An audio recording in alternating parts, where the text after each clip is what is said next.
નમસ્કાર. આજની આ ડિજિટલ દુનિયામાં આપણે ઓનલાઈન જે પણ કંઈક કરીએ છીએ એની એક છાપ પાછળ રહી જાય છે. મોટાભાગે તો આપણે એના વિશે વિચારતા પણ નથી.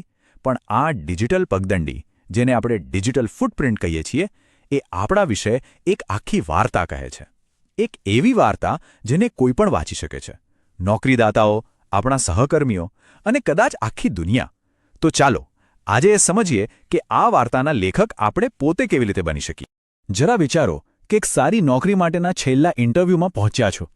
હાયરિંગ મેનેજરને તમારો રેઝ્યુમે ખૂબ જ ગમ્યો છે, પણ ઓફર લેટર આપતા પહેલાં તેઓ ખાલી તમારું નામ ગૂગલ પર સર્ચ કરે છે અને ત્યાં જે જોવા મળે છે એ ઘણીવાર તમારી લાયકાત કરતાં પણ વધારે વજનદાર સાબિત થાય છે.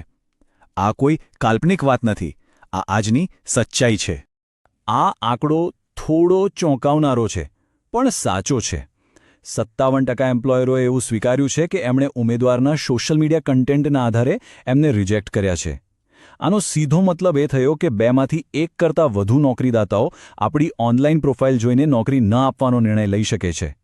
બસ આ જ કારણ છે કે આપણી ડિજિટલ હાજરી શું છે અને એને મેનેજ કેવી રીતે કરવી એ સમજવું ખૂબ જ જરૂરી બની ગયું છે. ચાલો આપણા ડિજિટલ ફૂટપ્રિન્ટને એક જુદી નજરથી જોઈએ. સમજો કે એ આપણું એક અદૃશ્ય રેઝ્યુમે છે. હા, એક એવો રેઝ્યુમે જે આપણે જાણતા અજાણતા સતત બનાવતા રહીએ છીએ. એક એવો રેઝ્યુમે જે આપણે ક્યારેક કોઈને મોકલતા નથી, પણ જેને દરેક જણ વાંચી શકે છે. જી હા, 70%. આનો અર્થ એ છે કે જ્યારે પણ કોઈ નોકરી માટે અરજી કરવામાં આવે છે, ત્યારે આપણી ઓનલાઈન હાજરીનું સક્રિયપણે મૂલ્યાંકન થઈ રહ્યું હોય છે. એ હવે હાયરિંગ પ્રોસેસનો એક મોટો ભાગ બની ગયો છે. અને એમ્પ્લોયરો ખાલી કંઈક ખરાબ જ નથી શોધી રહ્યા હોતા. એ લોકો એ પણ જોતા હોય છે કે આપણા વિચારો અને વ્યક્તિત્વ એમની કંપનીના કલ્ચર સાથે મેળ ખાય છે કે નહીં. તો ચાલો હવે આ વાતમાં થોડા ઊંડા ઉતરીએ.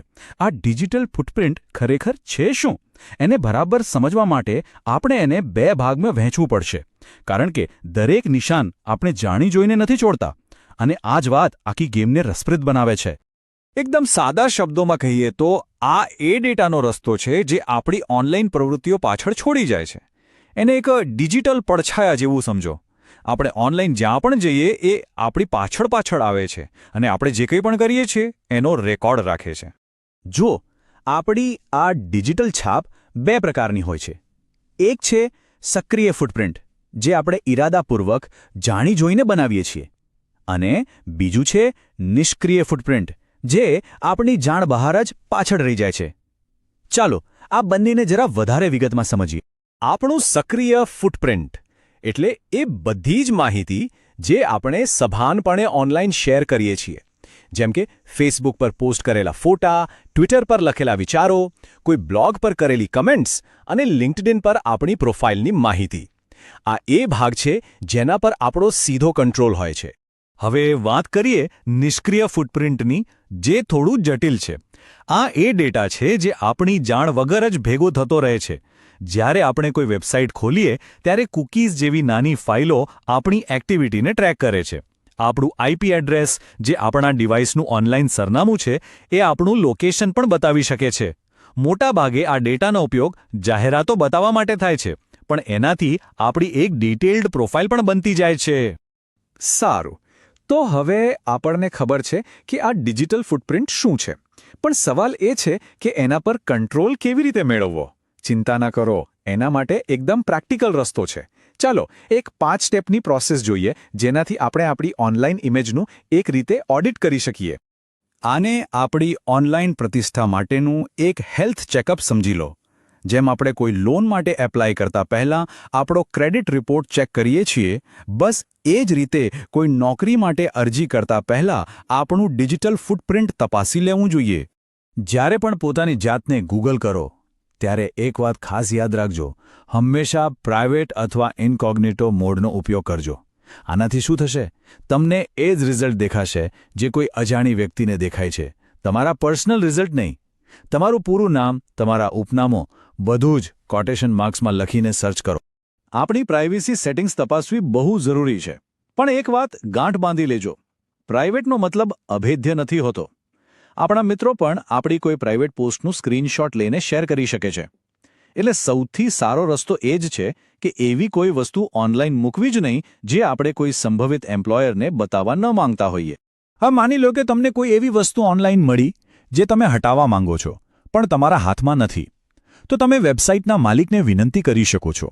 પણ અહીંયા ધીરજ રાખવી ખૂબ જ જરૂરી છે. આ કામ તરત નથી થતું. કન્ટેન્ટ હટાવવામાં અઠવાડિયાઓ કે ક્યારેક તો મહિનાઓ પણ લાગી શકે છે, એટલે ઉતાવળ ના કરતા.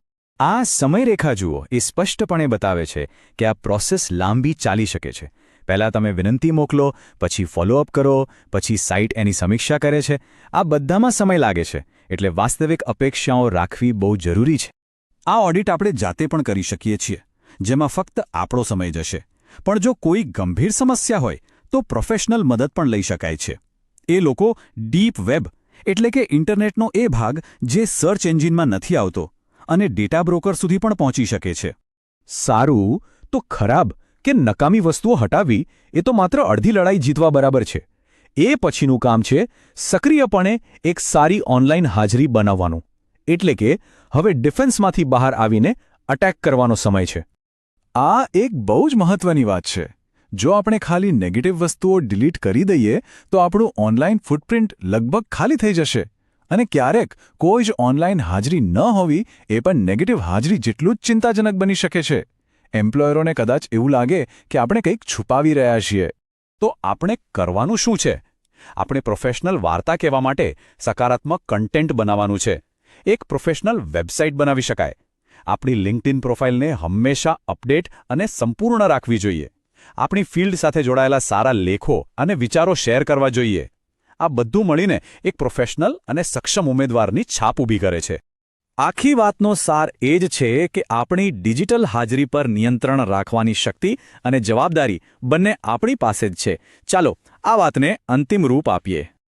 શૈક્ષણિક સંશોધનમાંથી લેવાયેલું આ એક વાક્ય બધું જ કહી દે છે.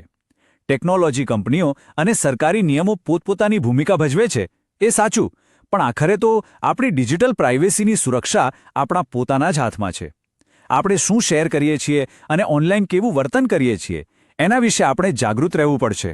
એક વાત હંમેશા યાદ રાખજો, આપણું ધ્યેય ઇન્ટરનેટ પરથી ગાયબ થઈ જવાનું નથી.